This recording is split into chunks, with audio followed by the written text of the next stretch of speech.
Bem, boa noite, irmãos e irmãs, a graça e a paz. Somos todos bem-vindos aqui à casa do Senhor para continuar os nossos estudos no livro do Apocalipse. Vamos, portanto, abrir a Bíblia no capítulo 11.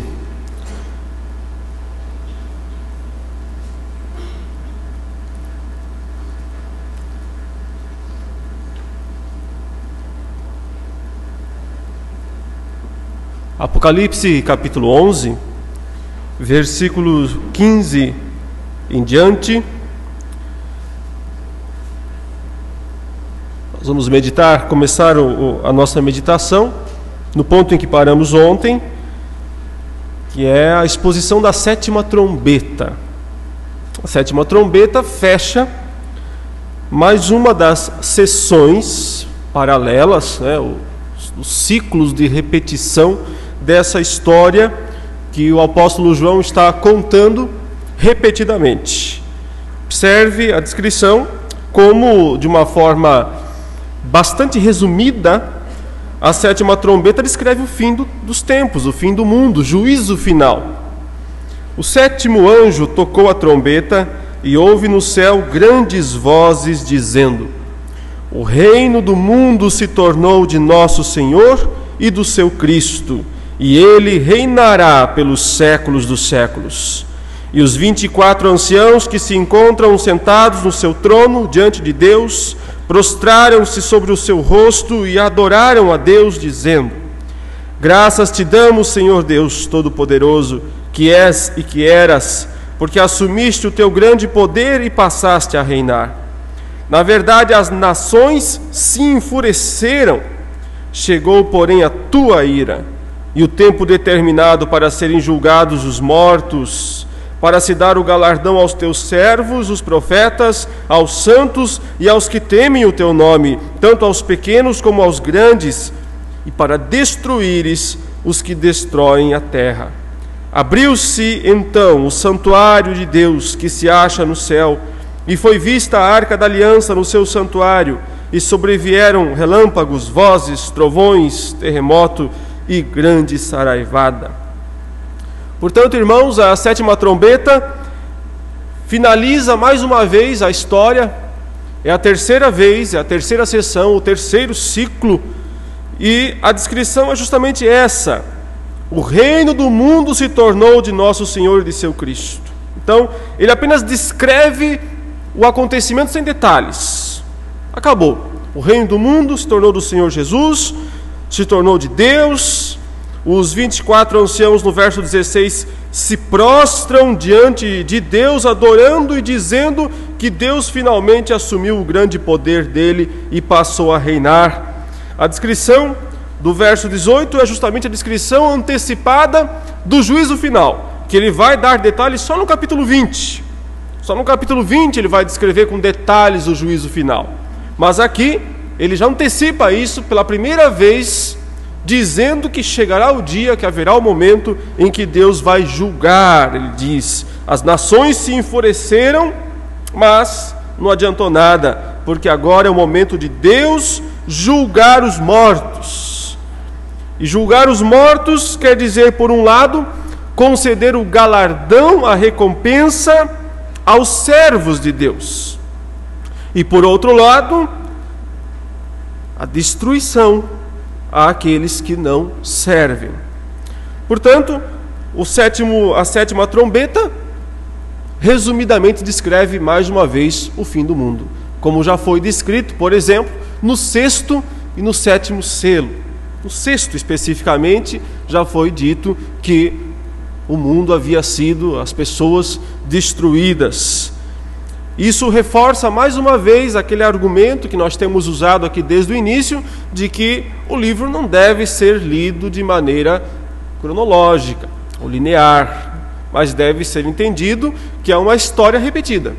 Ele repete essa história 7 vezes.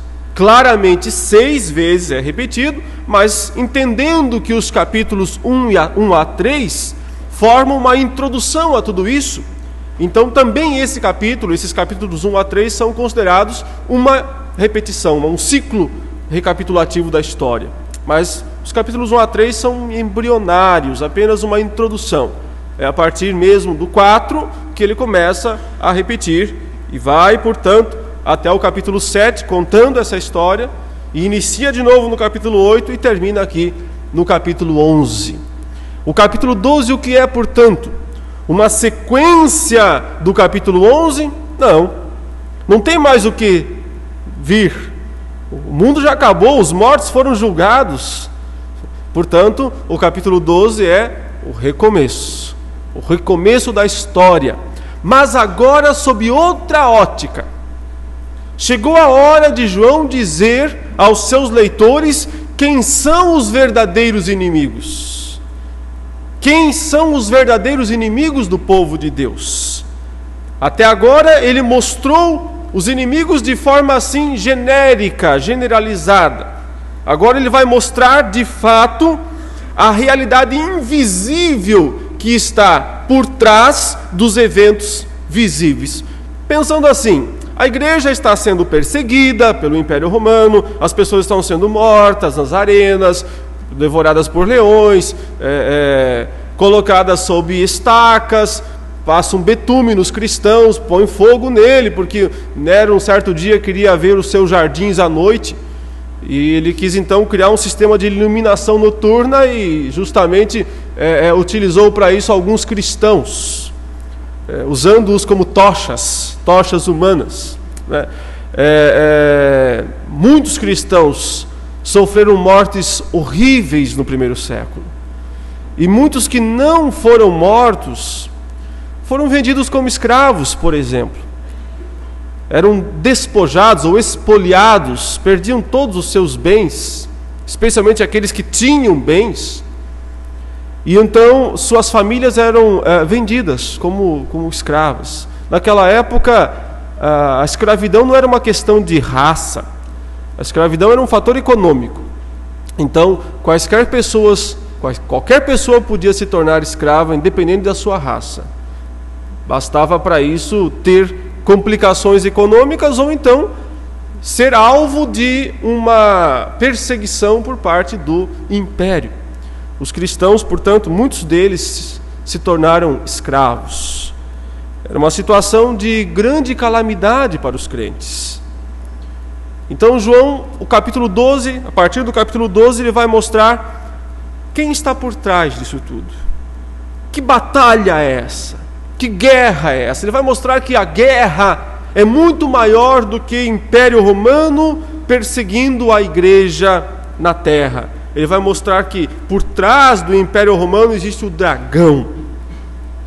E é ele o verdadeiro perseguidor. É mais ou menos parecido com aquilo que Paulo escreveu aos Efésios, no capítulo 6, quando ele disse: a nossa luta não é contra a carne e o sangue, mas contra os principados e potestades, contra os dominadores desse mundo tenebroso, contra as forças espirituais do mal nas regiões celestes. Portanto, tomai toda a armadura de Deus, para que possais resistir no dia mau, e depois de teres vencido tudo, permanecer inabaláveis. Estai, pois, firmes. Ele continua então descrevendo lá as peças da armadura do crente, mostrando que a verdadeira luta do cristão não é contra as forças humanas, mas contra as forças diabólicas, as forças malignas, espirituais que estão por trás. Comecemos então a leitura desse que é talvez o capítulo mais impressionante de todo o Apocalipse. Viu-se grande sinal no céu, a saber, uma mulher vestida do sol, com a lua debaixo dos pés, e uma coroa de 12 estrelas na cabeça, que, achando-se grávida, grita com as dores de parto, sofrendo tormentos para dar à luz. Viu-se também outro sinal no céu, e eis um dragão grande, vermelho, com 7 cabeças, 10 chifres, e nas cabeças 7 diademas. A sua cauda arrastava a terça parte das estrelas do céu, as quais lançou para a terra. E o dragão se deteve em frente da mulher que estava para dar à luz, a fim de lhe devorar o filho quando nascesse.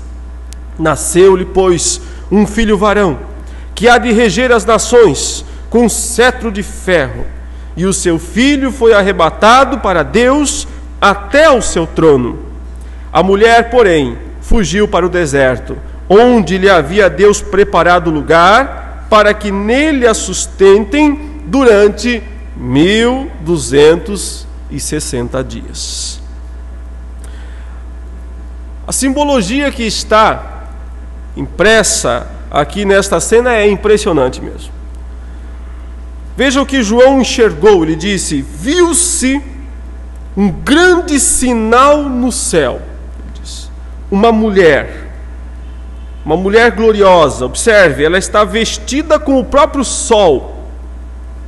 A lua está debaixo dos pés dessa mulher, e ela usa uma coroa de 12 estrelas na cabeça.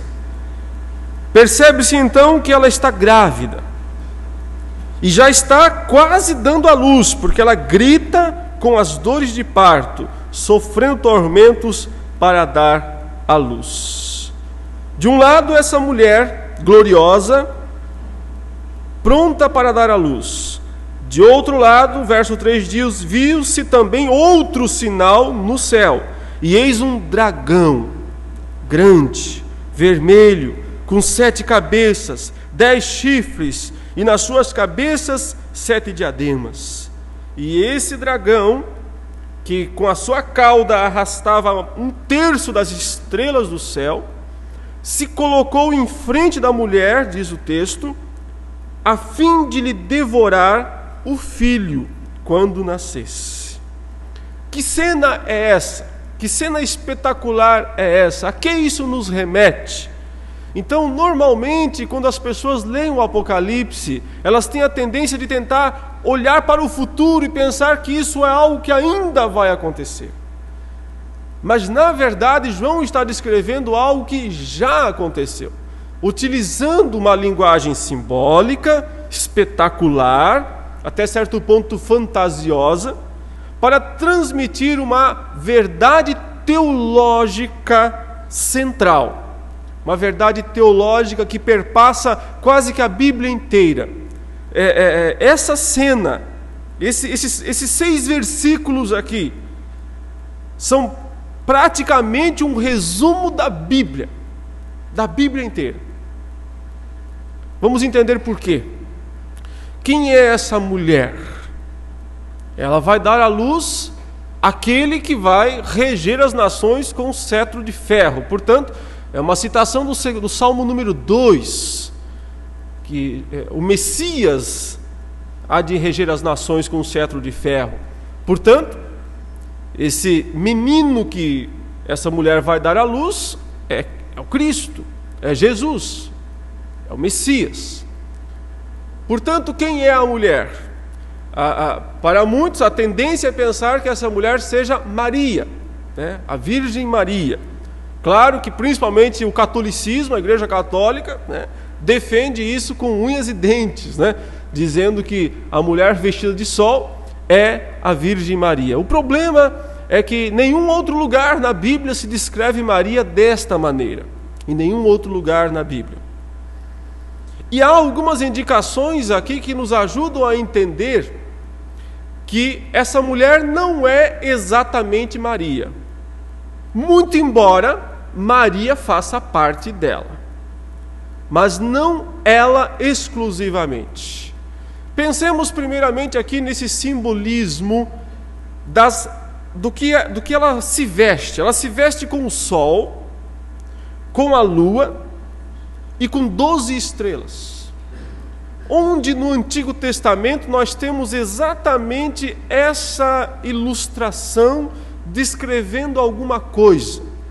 No Antigo Testamento nós temos uma interessante ilustração, muito parecida, quando José tem um sonho. Lembram-se do sonho de José? O que José viu naquele sonho, que quando ele relatou para os irmãos se enfureceram com ele, ficaram bravos com ele. E o próprio pai, o Jacó, também ficou bravo com ele. O que foi que José viu no sonho? Ele disse: eu tive um sonho e eu vi o sol, a lua e 11 estrelas se prostrando diante de mim. Quem era o sol, a lua e no caso lá, as 11 estrelas? As 11 estrelas eram seus irmãos, os 12 filhos de Jacó. Ele era um dos 12. O sol e a lua seria o pai e a mãe. Portanto, o que representa no Antigo Testamento o sol, a lua e as 12 estrelas? Representa o povo de Israel, a nação de Israel, nos seus patriarcas, Jacó, a esposa e as 12 tribos, os 12 filhos que formam as 12 tribos de Israel. Quem é essa mulher? Essa mulher não é Maria em si mesma. Essa mulher é a nação de Israel, o povo escolhido por Deus no Antigo Testamento, do qual Maria faz parte, por ser ela justamente a ponta final, não é, desta longa genealogia que vem desde Jacó, mas que vem antes mesmo disso, desde Abraão, e antes mesmo disso, desde a própria Eva. Porque foi para Eva que Deus disse algo muito interessante lá em Gênesis capítulo 3, versículo 15. O que foi que Deus disse para Eva? Sabe, indiretamente, falando com a serpente.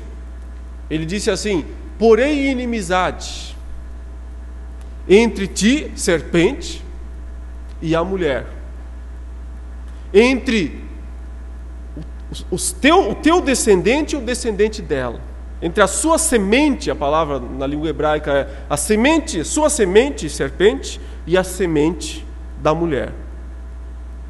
A semente da mulher, o descendente da mulher, vai esmagar a sua cabeça. E você, serpente, vai morder o calcanhar dele. É isso que está retratado aqui. O que é essa espera do dragão? Por que o dragão se coloca na frente da mulher, esperando o momento que o filho nasça para devorar? Esse dragão que é chamado logo adiante de a antiga serpente, que se chama Diabo e Satanás. O próprio texto, logo na sequência, descreve com essa expressão essa serpente, lá no versículo 9, olha: e foi expulso o grande dragão, a antiga serpente. Por que João fala aqui da antiga serpente? Porque ele está pensando em Gênesis 3. Ele está pensando na promessa que Deus fez, de que um dia o descendente da mulher esmagaria a cabeça da serpente. Então, o que é essa mulher gloriosa, vestida de sol, com a lua, as 12 estrelas, e está grávida? É toda a genealogia de Cristo, é todo o povo de Deus, desde Eva até Maria, que está, por assim dizer, grávido, né? O povo está grávido, porque a função dessa descendência toda é trazer o Messias, é gerar o Messias, é um dia dar a luz ao Messias. O dragão está parado na frente da mulher, porque ele sabe que quando esse Messias vier, ele vai esmagar a sua cabeça. Então, é uma espera angustiante do dragão. Desde o dia em que Deus disse, lembra? Ele falou essas palavras para ele, lá em Gênesis 3, 14 e 15. E vai esmagar a tua cabeça. Deus disse para ele. Então o dragão sabe, desde Gênesis 3,15, que um descendente virá. E esse descendente um dia vai matá-lo. Agora pense, agora visualize a história da descendência prometida em todo o Antigo Testamento. Ela sempre está sob risco. Parece que está sempre sob um fio fácil de se romper, não é assim? Olha, o que aconteceu logo depois, quando Deus disse, olha, o descendente da mulher vai esmagar a sua cabeça. O que aconteceu logo depois? Caim matou Abel. O que isso significava para os planos do dragão? Venci. Venci. O Abel era o bonzinho e o Caim era o ruinzinho. Se esperava que o Abel fosse o escolhido para trazer o descendente, mas eu fiz o próprio irmão matar o outro. Acabou. Venci. Mas aí, o que diz a Bíblia? Deus concedeu a Eva e Adão outro filho, chamado Sete.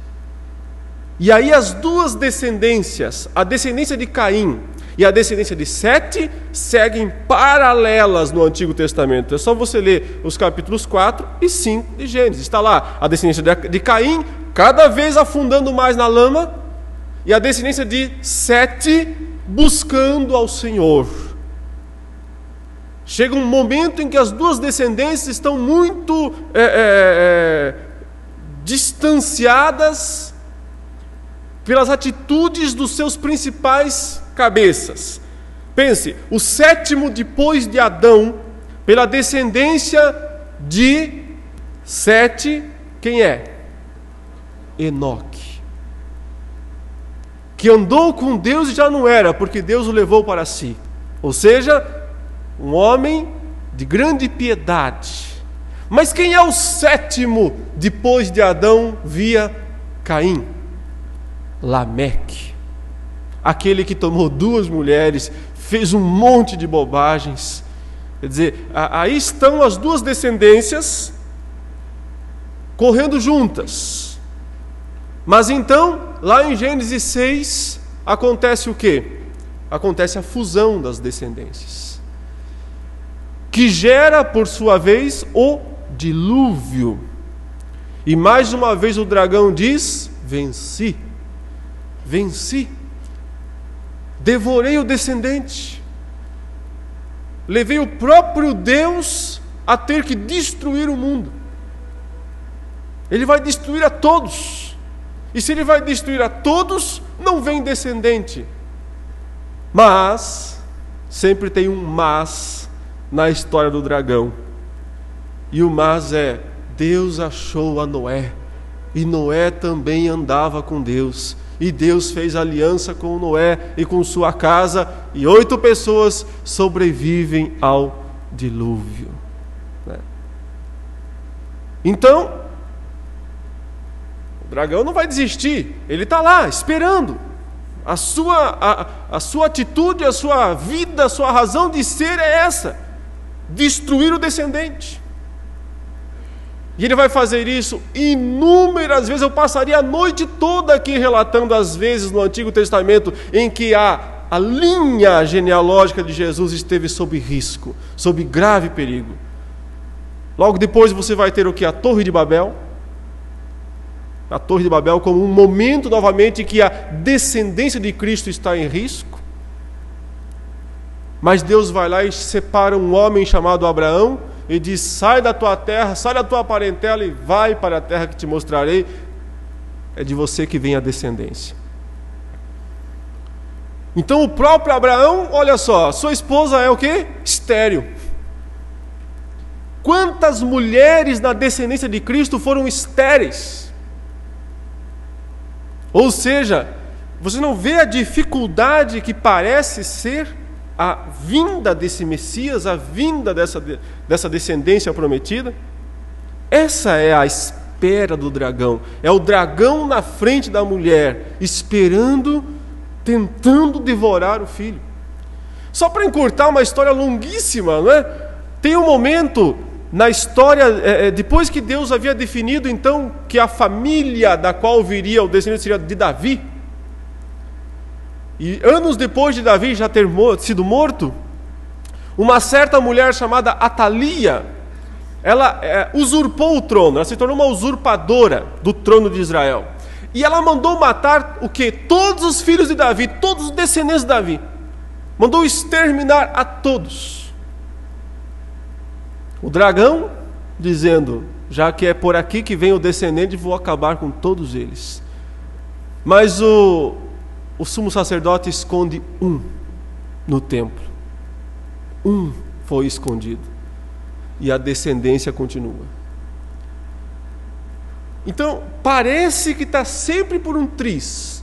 Parece que está sempre por um pequeno fiozinho o plano de Deus. Só que quer saber? Esse fiozinho é de titânio. Esse fiozinho é a coisa mais sólida que pode existir. E por fim, se você continuar lendo o Antigo Testamento, você vai ver então todas as vezes que o dragão tentou impedir, mas ele não conseguiu. Por fim, o que ele manda fazer quando nasce Jesus Cristo em Belém? Ele manda matar todos os meninos com menos de 2 anos em Belém. É a última tentativa.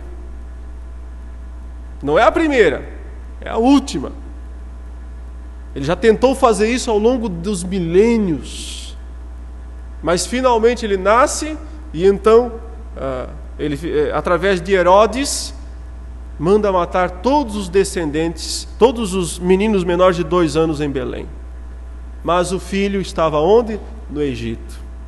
Avisado pelos magos, José pega o seu filho adotivo, por assim dizer, e vai com sua família para o Egito. E é essa a ideia que o texto quer transmitir aqui. Durante todo esse período, o dragão esteve lá, diante da mulher, tentando devorar o filho quando nascesse. Mas o que aconteceu? O verso 5 simplesmente diz: nasceu-lhe, pois, um filho varão, que há de reger todas as nações com o cetro de ferro, e o seu filho foi arrebatado para Deus até o seu trono. Algo bem típico do Apocalipse aqui é encurtar longos períodos de história numa única frase. João aqui diz o seguinte: nasceu e voltou. Ele não narra o restante da vida de Jesus. Ele não fala da sua morte, da sua ressurreição, porque ele fala em outros lugares. Basicamente ele diz: nasceu-lhe o filho varão, e o filho foi arrebatado até o trono de Deus. Então ele descreve o nascimento e a ascensão de Cristo numa só frase, mostrando que tudo aquilo que o dragão queria fazer, ele fracassou. Ele fracassou nesse ato. Agora, você sabe qual é a maior das ironias? A maior das ironias divinas é que o dragão, a antiga serpente, foi o instrumento da sua própria morte. Ele foi o instrumento que Deus utilizou para destruir a ele próprio. Veja, para nós hoje é fácil ver isso, porque nós temos a Bíblia completa, revelada, certo? Mas para o dragão não foi fácil. Ele sabia o seguinte: vem um descendente por aí, e esse descendente vai esmagar a minha cabeça. Aquilo martelando na cabeça dele. Espera aí, um dia isso vai acontecer. Então ele tenta, de todos os modos, impedir a vinda desse descendente. Não conseguiu impedir. Tenta então destruir esse descendente, mandando matar todos os meninos em Belém. Também não conseguiu. Então ele vai tentar desencaminhar esse descendente. Fazendo o quê? Tentando. Mateus 4. És tu, filho de Deus? Manda as pedras virarem pães. És tu, filho de Deus? Joga-te lá abaixo, ou te darei todos os reinos do mundo se prostrado me adorares. Ele vai tentar desencaminhar. Não consegue. Fracassa. Então só lhe resta matá-lo. Só lhe resta matá-lo.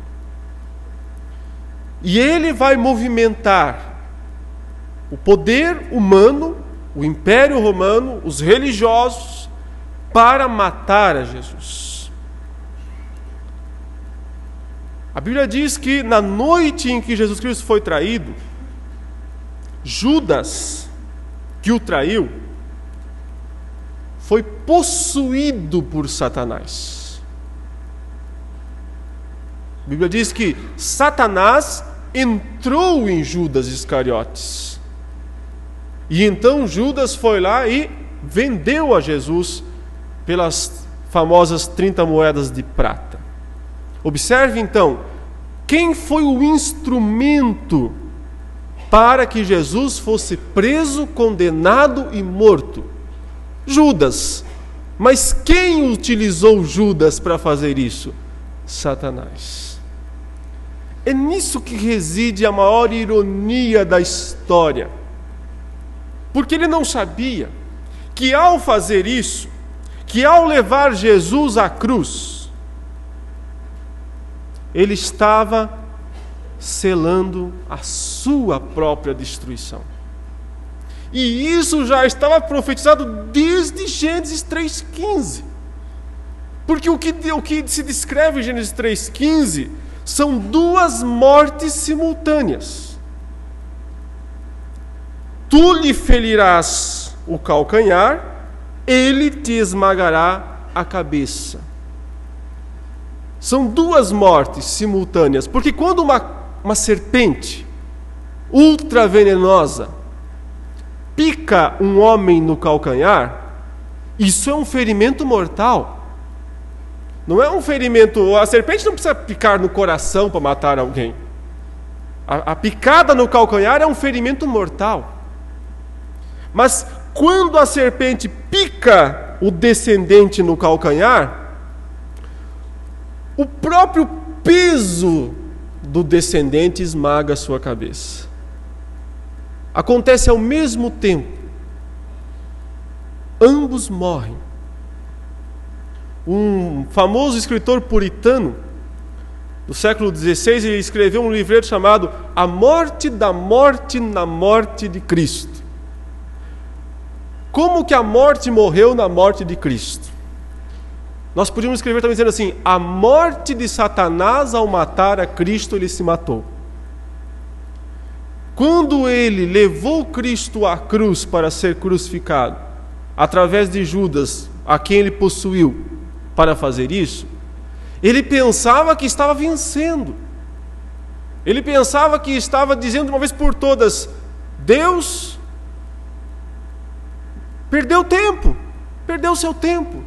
Aqui está a nossa resposta, aqui está a resposta da humanidade ao envio do seu Filho. Nós o devolvemos morto. O que ele não sabia é que a morte de Cristo fazia parte justamente do plano, do projeto de Deus para esmagar a cabeça dele. Então, na cruz de Cristo, ambos morreram. Cristo e Satanás. Ambos foram mortalmente feridos na cruz de Cristo. Ambos foram mortalmente feridos. Sabe qual é a diferença? 3 dias depois, só um ressuscita. O outro continua mortalmente ferido. O que significa dizer que Satanás foi mortalmente ferido na cruz de Cristo? Significa dizer que Cristo triunfou sobre ele, de tal maneira que quebrou todos os seus direitos. Durante todo o Antigo Testamento, a principal arma de Satanás, sabe o que era? A lei. Por incrível que pareça, a grande arma de Satanás durante todo o Antigo Testamento é a própria lei de Deus. Qual era o cargo que Satanás tinha no céu? Acusador. Basicamente o que ele fazia? Ele dizia o seguinte: Deus, o Senhor, não pode salvar ninguém. Os homens são pecadores e eles têm que pagar por isso. A tua lei exige isso. Manda-os todos para o inferno. Porém, Deus, através da aliança dele, ele foi separando um povo, o povo de Israel. E esse povo foi sendo salvo por Deus. Note, as nações não havia legitimidade para salvá-las. Por isso que não havia missionários no Antigo Testamento. Só havia legitimidade, e uma legitimidade questionada. para salvar o povo de Israel. Mas por que uma legitimidade questionada? Porque o grande argumento de Satanás era mais ou menos o seguinte: o Senhor não pode salvar nem os israelitas, eles são pecadores.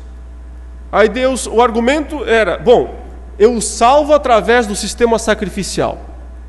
Cordeiros são sacrificados, são mortos, o sangue sem o qual não há expiação, são derramados, o sangue é derramado para perdoar os pecados. Então o argumento do diabo era: mas são sangue de animais. Sangue de animais não tem o mesmo valor. Não há legitimidade para salvá-los. É isso que o autor aos Hebreus fala, que o sangue dos bodes, dos touros, não podia de fato purificar os homens dos seus pecados. O que podia? O precioso sangue de Cristo, do Cordeiro sem mácula e sem defeito. E quem é que foi o instrumento para levar esse Cordeiro a ser sacrificado? O grande inimigo, o próprio acusador, aquele que argumentava que não havia legitimidade para salvar ninguém. Aí está a grande ironia de Deus e o modo como não tem como comparar Deus com o dragão. A infinidade, a infinitude da soberania de Deus, da sabedoria de Deus em relação ao dragão é incomparável. Satanás foi um instrumento, não um instrumento de boa vontade, feliz, alegre, estou querendo fazer o que Deus quer. Muito pelo contrário. Um instrumento bravo, nervoso, revoltoso. Mas ainda assim, um instrumento dos soberanos propósitos de Deus. E o dragão perdeu. Perdeu todas as vezes. Perdeu porque não conseguiu impedir a vinda do descendente. Perdeu porque não conseguiu, então, lá no início, matá-lo com 2 anos. E perdeu porque quando finalmente conseguiu matá-lo, na verdade matou-se a si mesmo. Porque é isso que diz, por exemplo, Hebreus 2,14, que Jesus Cristo, pelo seu sangue, pela sua morte, destruiu aquele que detinha o poder da morte, a saber, Satanás. Na cruz de Cristo aconteceu a grande derrota do dragão.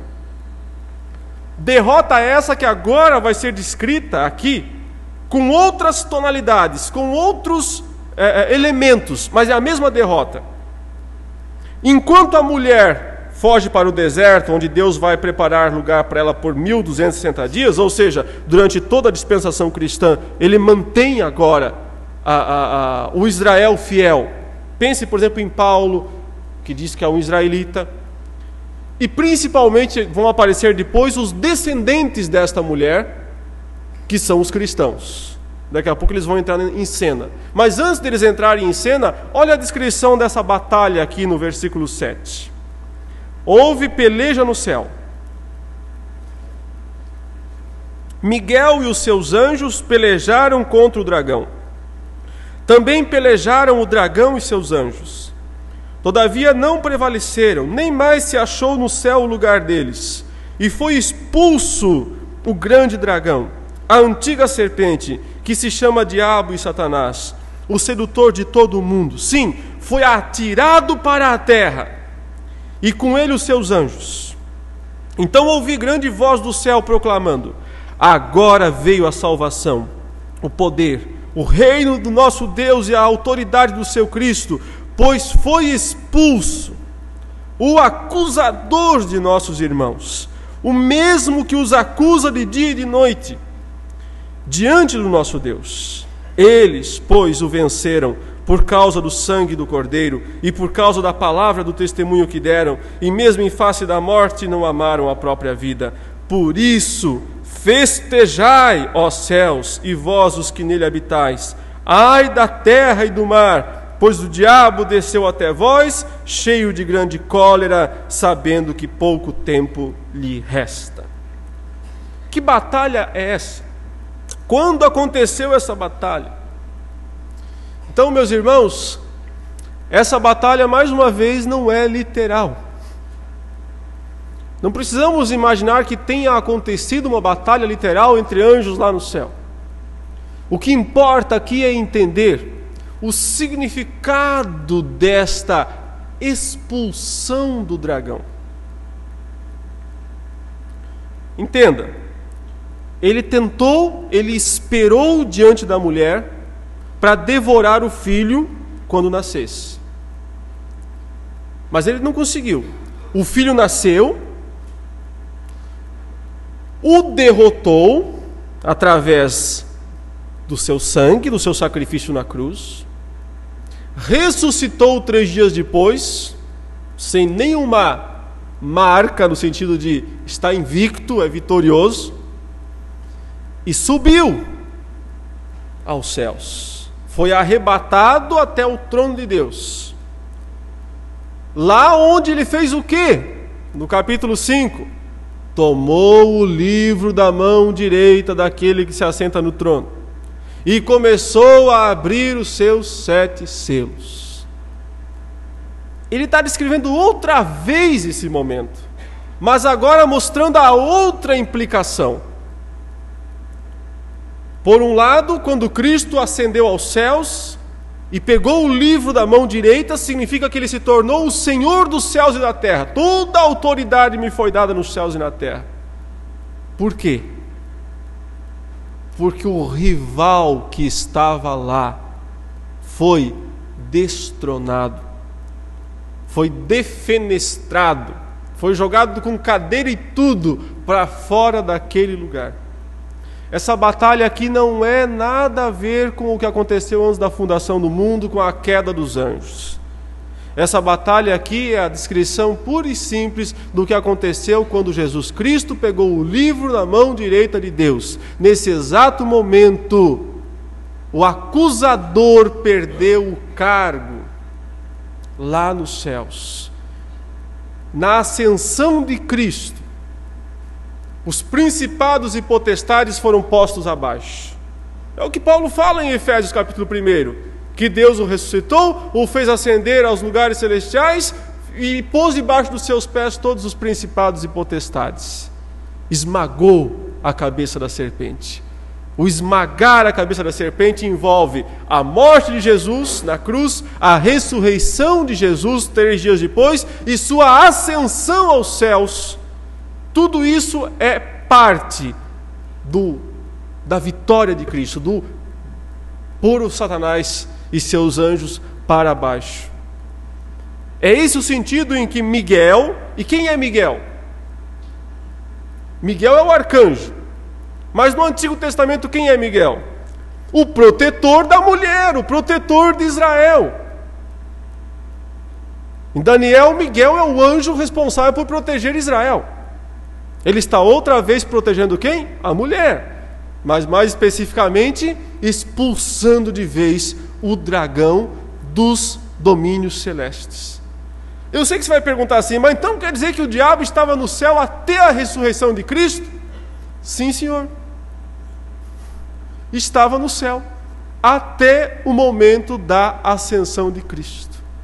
Porque no inferno ele nunca esteve, já falei isso ontem aqui. Ele nunca esteve no inferno. Ele estava no céu até a ressurreição de Cristo. Que é uma prova bíblica bem simples. Jó. Num dia em que os filhos de Deus vieram se apresentar perante o Senhor, estava entre eles Satanás. Onde? No céu, sim, senhor. Estava lá, conversando com Deus. Aliás, quem conversa é o próprio Deus, que fala assim: onde você estava, Satanás? E ele diz o quê? Dando um passeio lá na terra. Ele tinha, portanto, acesso ao céu e à terra. Ele podia passear pela terra e ele podia se aproximar de Deus no céu. Ele ainda não havia sido expulso do céu. Ao ponto que o Deus diz para ele: você estava passeando na terra, viste o meu servo Jó, que não há ninguém fiel e temente a Deus como ele? E o que ele diz? O que lhe é próprio. O que ele é? O acusador dos nossos irmãos. O que ele diz? Essa fidelidade de Jó aí é só de aparência. Rico, saudável, com uma família maravilhosa, até eu ele não disse. Tendo tudo isso que ele tem, qualquer um é fiel. Mas deixa eu tocar e tirar. E note que Deus diz: pode fazer. Quem manda não é Satanás. Quem manda é Deus. Ele é o acusador. O que Deus diz? Pode tocar. Tire, menos não toque nele. Então Satanás arrebata todos os bens e os filhos. Mas Jó diz: nu vim, nu voltarei. Bendito seja o nome do Senhor. Mas Satanás não está satisfeito. Ele volta a se apresentar perante o Senhor. E Deus diz: e aí, meu camarada, você viu que você perdeu? Que não adiantou nada você incitar contra Jó? Ele continua fiel? Ele diz: é porque o Senhor não deixou eu tocar nele. Os bens não são ele, os filhos ele sofreu, mas não são ele. Deixa eu tocar nele, deixa eu pôr umas doencinhas na vida dele, que o Senhor vai ver o que acontece. E o que Deus diz? Vamos até o fim nisso. Pode fazer, mas não pode matá-lo. Então ele vai lá e Satanás enche Jó de chagas terríveis, terríveis. A própria mulher de Jó fala: amaldiçoa a Deus e morre de uma vez. Vêm seus 3 amigos e vão para consolá-lo e dizem o quê? Cara, você é muito pecador, né? Os famosos amigos de Jó, né? Tem um monte de amigo de Jó por aí. Eles vão consolar, mas iam muito bem enquanto ficaram quietos. Quando abriram a boca. Então você percebe qual é o papel de Satanás durante todo o Antigo Testamento? Ele é uma espécie de promotor público celeste. Ele é uma espécie de ministério público celeste. Ele está lá como o acusador, o chefe dos acusadores. E só pode sair de lá quando perder esse direito. E quando é que ele perde esse direito? Quando Cristo paga definitivamente o preço dos pecados do seu povo. Quando Cristo paga definitivamente o preço na cruz. Quando Cristo valida todos o sangue dos cordeiros do Antigo Testamento, que não tinham poder em si mesmo para perdoar os pecados, mas quando Cristo morre, ele valida, ele deposita o valor que foi antecipadamente exigido. Sua morte é suficiente para perdoar os pecados de todo o seu povo em todos os tempos. Nesse exato momento, Satanás não tem mais o que acusar, porque agora tem um advogado junto do Pai. Filhinhos, essas coisas vos escrevo para que não pequeis. Se todavia alguém pecar, temos um advogado, não tem mais acusador no céu. Ele perdeu a cadeira, perdeu o emprego, é isso que está dizendo aqui. E foi expulso, verso 9, o grande dragão, a antiga serpente, que se chama Diabo e Satanás, o sedutor de todo mundo, sim, foi atirado para a terra, não para o inferno, para a terra, e com ele os seus anjos. Então ouvi grande voz do céu proclamando: agora veio a salvação, o poder, o reino do nosso Deus. Tudo isso lá no céu, hein? E a autoridade do seu Cristo, pois foi expulso o acusador de nossos irmãos, o mesmo que os acusa de dia e de noite diante do nosso Deus. É isso que Paulo fala em Romanos 8, quando ele diz assim: quem intentará acusação contra os eleitos de Deus? É Deus quem os justifica. É Cristo Jesus quem morreu, ou antes, quem ressuscitou, o qual está à direita de Deus e intercede por nós. É esse o ponto. No exato instante em que Cristo subiu aos céus, agora nós sabemos que Ele não apenas pegou o livro e começou a liberar os eventos para o mundo, mas se tornou o nosso defensor. Ele expulsou o dragão. Ele perdeu a cadeira de acusador lá no céu. Não tem mais valor, não tem mais sentido. Porque o que lhe resta dizer, se ele disser para Deus assim: Deus, o Senhor tem que condenar o fulano, qual é a resposta que ele vai ouvir sempre? A resposta do advogado que diz: por favor, posso dar uma explicaçãozinha para ele? Pois não, pode falar. É o seguinte: pecador ele é, mas eu paguei o preço do pecado dele, cara. Acabou. Ele é pecador, mas eu morri por ele na cruz. O que você vai querer cobrar? Então não tem mais o que acusar. Perdeu o direito de acusar. É esse o sentido em que ele não tem mais acesso ao céu. Mas até a ascensão de Jesus, ele tinha acesso ao céu e direito legal de acusar. Deus permitiu isso. Permitiu isso, porque Deus é justo, e Ele leva a sua justiça até as últimas consequências. Mas no exato instante em que a justiça de Deus foi cumprida, através da morte de Cristo na cruz e da sua ressurreição, e no exato instante em que esse vitorioso subiu aos céus, o dragão desceu. Então é o seguinte: festa no céu. Veja o que o texto fala: festejai, ó céus, verso 12. Festa no céu.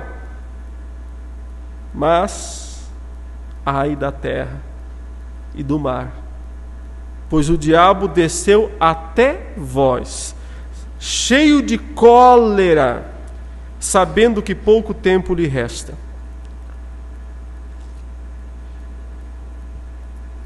Então, entenda o sentido legal dessa informação que é dada aqui. Jesus Cristo, quando morreu na cruz, ressuscitou e subiu aos céus, quebrou todo o poder do diabo, que era de acusar. Por isso, observe que durante todo o Antigo Testamento, Satanás é uma figura discreta. Ele é discreto durante todo o Antigo Testamento, ele aparece pouquíssimas vezes. Sabe por quê? Porque o trunfo dele é a lei, embaixo do braço. Ele só tem um argumento, ele só tem que fazer isso, ele só tem que abrir a lei e dizer: Deus, condene-os porque o Senhor é justo, eles são pecadores, blá blá blá blá blá blá. Esse é seu trunfo. Ele não tem que atacar diretamente os homens, porque ele tem um poderoso trunfo na mão. Esse poderoso trunfo é o poder da morte, de Hebreus 2,14. O poder da morte não é de matar, porque ele não pôde matar nem Jó sem a autorização de Deus. Não é matar fisicamente, é o poder de exigir a morte. É o poder de acusador, de dizer: o Senhor tem que matar, o Senhor tem que lançar essas pessoas no inferno. Esse é o poder da morte, o poder de exigir a morte, é o poder de acusar. Ele não precisa bater de frente com Deus em momento nenhum, ele não precisa ir lá e tentar perseguir as pessoas, porque ele tem um poderoso trunfo durante todo o Antigo Testamento, mas ele perdeu esse trunfo, e por culpa dele mesmo, porque ele levou Cristo na cruz para morrer, pensando que estava vencendo, e estava, na verdade, perdendo. Pensando que estava vencendo, saiu derrotado. Então, a cadeira dele lá em cima, perdeu, é expulso, vai para a terra. O que lhe resta? Cólera. Agora ele não tem mais o trunfo, ele não tem mais o poder da lei para acusar as pessoas, os crentes. Estamos falando dos crentes, porque o mundo já está condenado mesmo. Ele não tem mais esse poder de acusar. Lhe resta o que então? Atacar diretamente. É por isso que do Novo Testamento para frente, a ação de Satanás é muito mais direta na terra. Ou seja, ele não pode mais acusar você diante de Deus, mas pode acusar você diante de você mesmo. Já que ele não pode mais lá dizer, Senhor, condene a Maria porque ela é pecadora, ele vai para Maria dizer, ô Maria, você é uma pecadora. Você acha que Deus vai te aceitar? Você acha que Deus vai te dar a vida eterna? Você não tem jeito. São os famosos dardos inflamáveis do maligno, que só podem ser apagados pelo escudo da fé. Ele agora desceu até vós, o texto diz, cheio de grande cólera, sabendo que pouco tempo lhe resta. Portanto, o que João está querendo explicar aqui, meus irmãos? O que está por trás da perseguição da igreja já naqueles dias, e que continuará até o fim dos tempos. O filho nasceu. Veja, ele está contando a história do começo outra vez. Ele volta ao nascimento de Jesus, a ascensão de Jesus, a morte, a ressurreição, a ascensão de Jesus, a expulsão do dragão, para poder fazer as pessoas entenderem o que está por trás da realidade física, por trás da perseguição que a igreja enfrenta no mundo.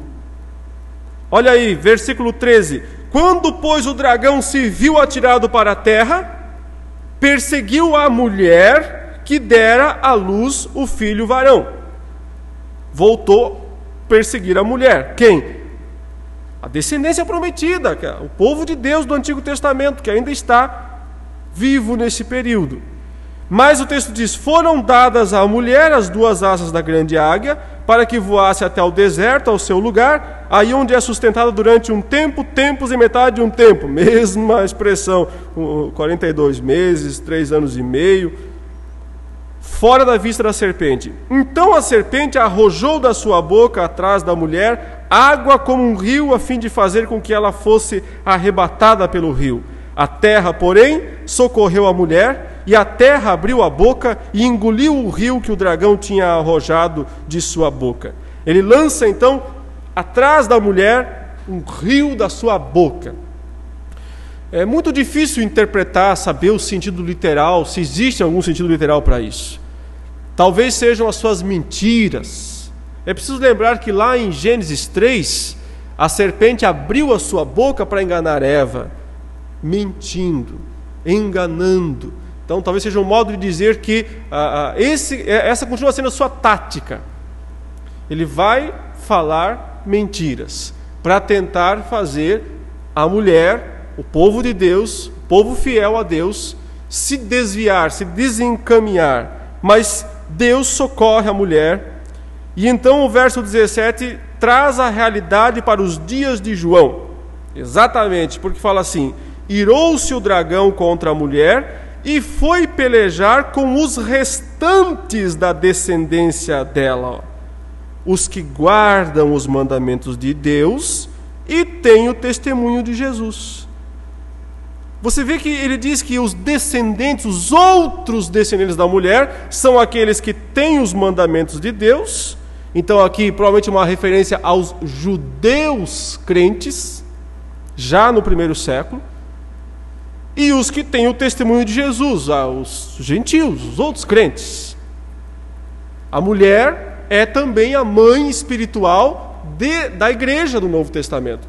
Então nós temos aqui as duas igrejas representadas. A igreja do Antigo Testamento, na figura da própria mulher, desde Eva, passando pelo povo de Israel, o sol, a lua, as 12 estrelas, até Maria, quando Jesus Cristo nasce.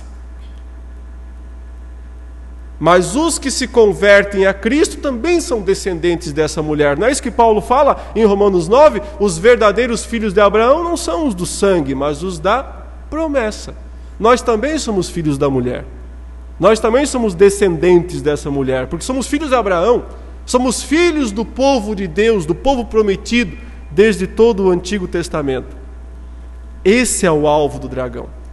E para perseguir, então pense, nos dias de João, eles tinham judeus crentes, o próprio João é um judeu, judeus crentes, mas a maioria já são gentios. crentes. Eles serão o alvo, já que não pode atingir a mulher, porque a mulher sumiu, e não vai aparecer mais, porque entende-se que o tempo da mulher acabou. Falei ontem que se Deus quiser dar uma chance de novo no futuro, pode ser. Mas, em princípio, o tempo da mulher acabou. Ela não vai voltar a entrar em cena. Agora a questão são os descendentes da mulher. São esses que o dragão, vai perseguir. E para perseguir, olha onde que ele se coloca. E aí que a coisa começa a complicar. Diz aí que ele se pôs em pé sobre a areia do mar. Assim termina o capítulo 12. E se pôs em pé, o dragão, sobre a areia do mar. Por quê? Ele é um monstro, ele é um dragão. A simbologia é essa, o mar é seu lar. O dragão no Antigo Testamento, o Leviatã lá de Jó, é um dragão marinho. Os dragões são criaturas que habitam o mar. Quando ele se coloca na areia da praia, de frente para o mar, quer dizer o seguinte, ele se colocou no seu habitat. É dali que ele vai tirar toda a sua força, é daí que ele vai levantar todas as suas maquinações. Observe então que acontece uma reação imediata. Versículo 1 do capítulo 13. Vi emergir do mar. É o dragão que está trazendo com o seu poder, ele está levantando essa criatura. Vi emergir do mar uma besta, um animal, uma fera, um monstro, que tinha 10 chifres e 7 cabeças, e sobre os chifres 10 diademas, e sobre as cabeças nomes de blasfêmia. Então olha que cena espetacular. O dragão que foi expulso do céu, que não tem mais poder de acusar nada lá em cima, que perdeu o grande trunfo que possuía, só lhe resta agora atacar diretamente os crentes, porque o poder de acusar indiretamente quebrou-se.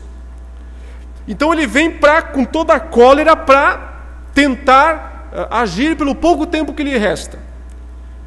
Ele já teve sua cabeça esmagada, ele teve seu poder principal quebrado.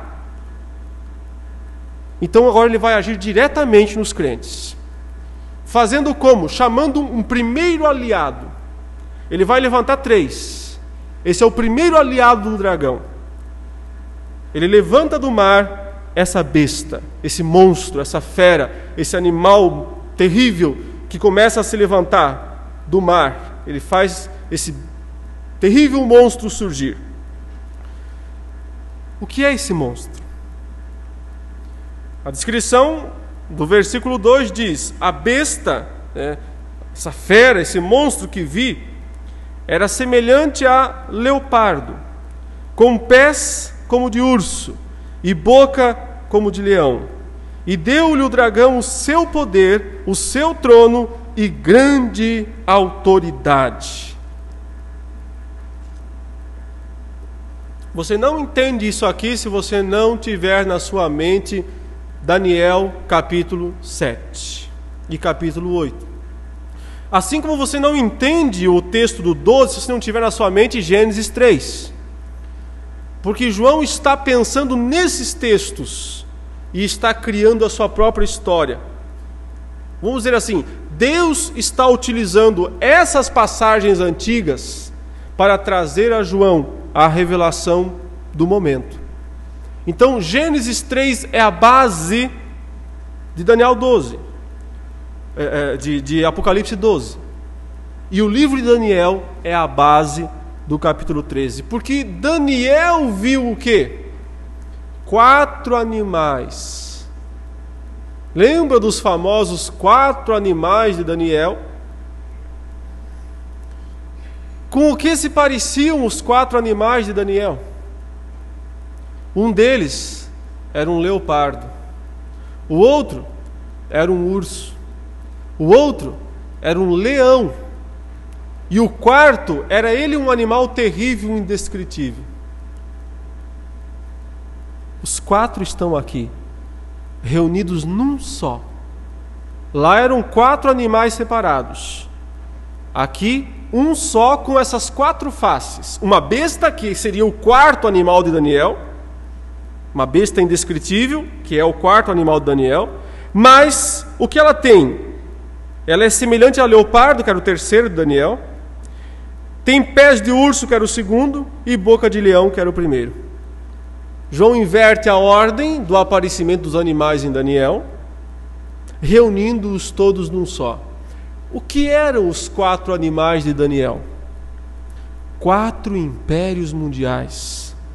O próprio Daniel recebe a interpretação através do anjo Gabriel, que descreve que eles eram 4 impérios mundiais. Quais?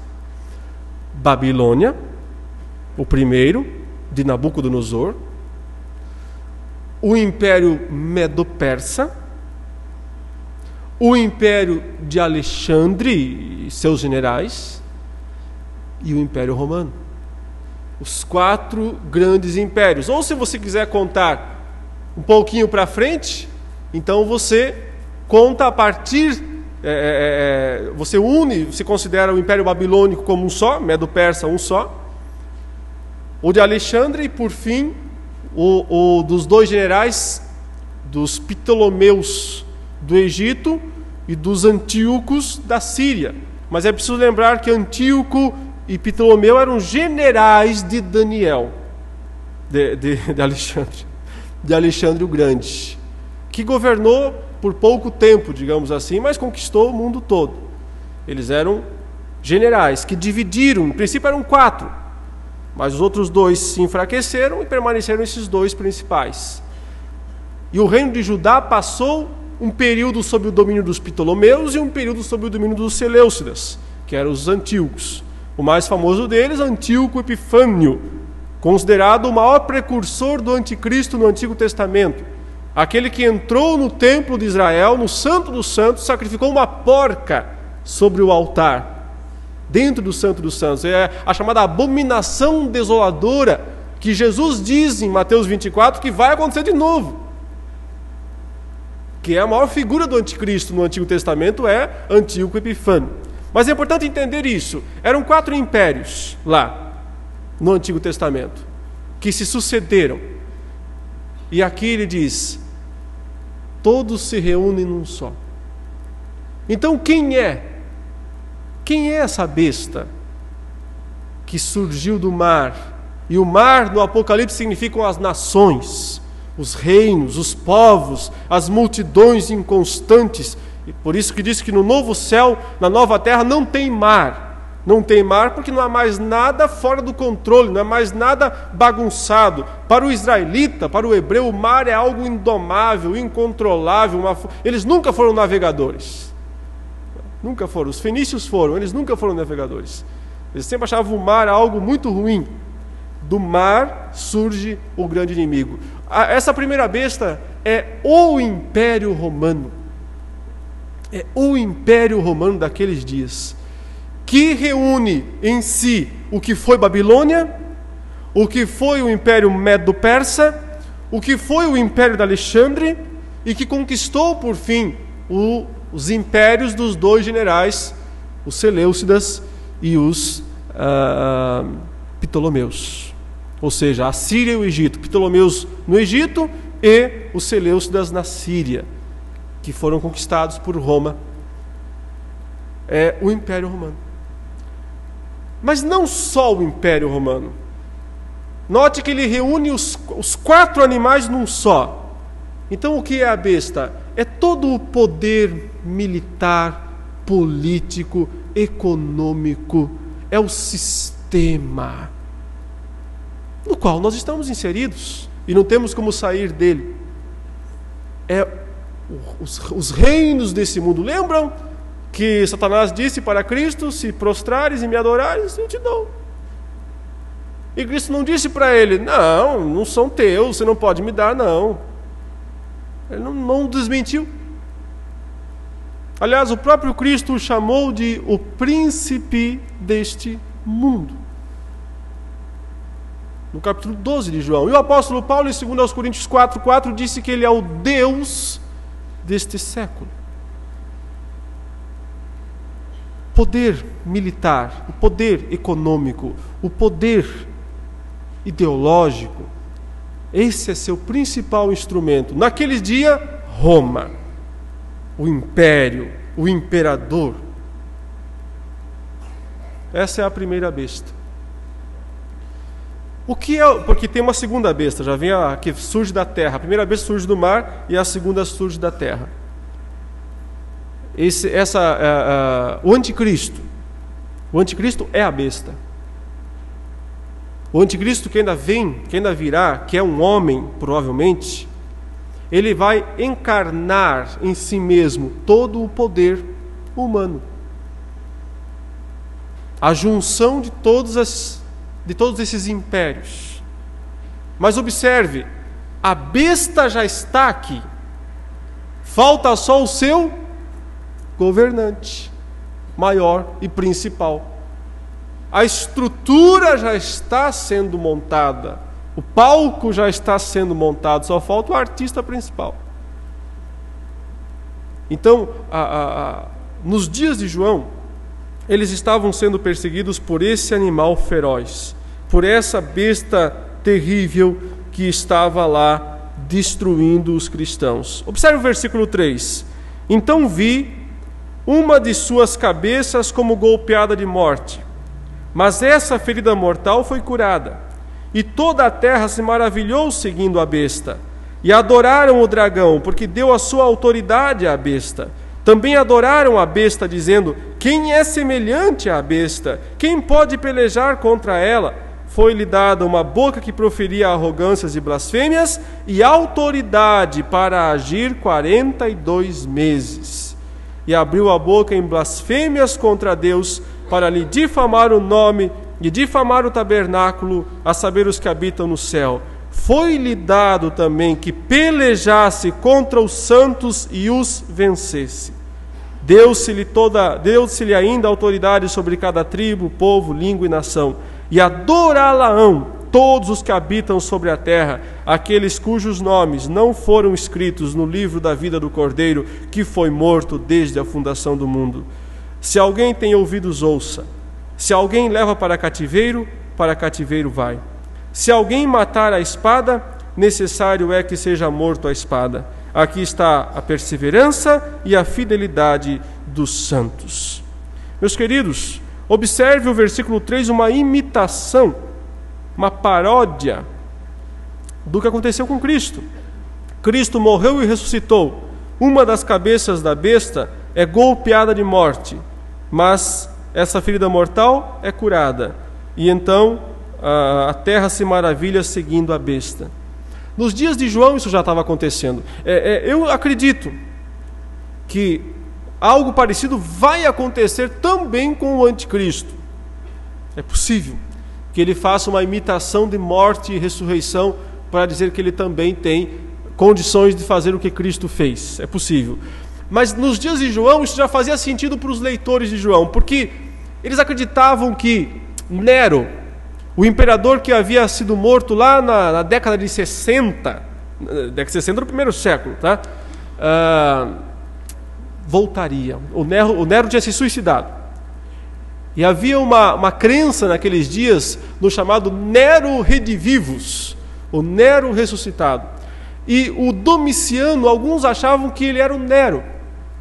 O Domiciano, que era o atual imperador, no ano 96, quando João está escrevendo o Apocalipse, muitos acreditavam que ele era o Nero ressuscitado, o Nero que tinha voltado. E de certa forma ele era mesmo, porque ele foi o próximo tão terrível quanto Nero. Então eles estavam mostrando isso. Olha, esse imperador que está aí, o terrível do passado que foi o Nero e morreu, mas olha, apareceu de novo. Ele está aí outra vez. O império sempre tem uma maneira de se renovar, voltar, sempre volta outra vez, né? Parece o Jason da sexta-feira 13, né? Sempre volta, um pior. Então observe, como entender isso? Desde o primeiro século até um pouco antes da segunda vinda de Jesus, a besta está agindo no mundo. Mas o que falta mesmo? Aquela cabeça principal da besta, que é o anticristo. Nós cremos que ele não apareceu ainda, mas vai aparecer, e então terá aquela segunda parte da semana, mas abreviada para agir. Não os 42 meses longos. Os 42 meses longos são o período da besta. Mas os 42 meses curtos são o período da cabeça da besta, do anticristo, quando ele aparecer e então encarnar em si todo o poderio dos impérios mundiais e perseguir e vencer e matar os cristãos, como diz aqui, que foi-lhe dado, que pelejasse contra os santos e os vencesse. Veja, foi-lhe dado, ele não conquistou isso.